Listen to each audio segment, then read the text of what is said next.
কাজী নজরুল ইসলাম সাহেবের ৪৫তম প্রয়াণ দিবসে আমার শ্রদ্ধাঞ্জলি। আমি এখন যে গানটি গাইব, নিশি নিঝুম ঘুমও নাহি আসে, বেহাগ রচিত গান এটি।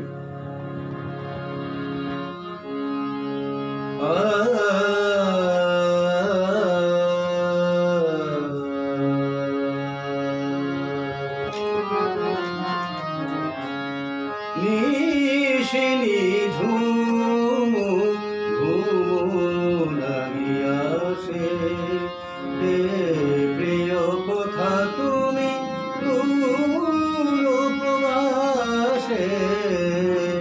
নিশি নিঝুম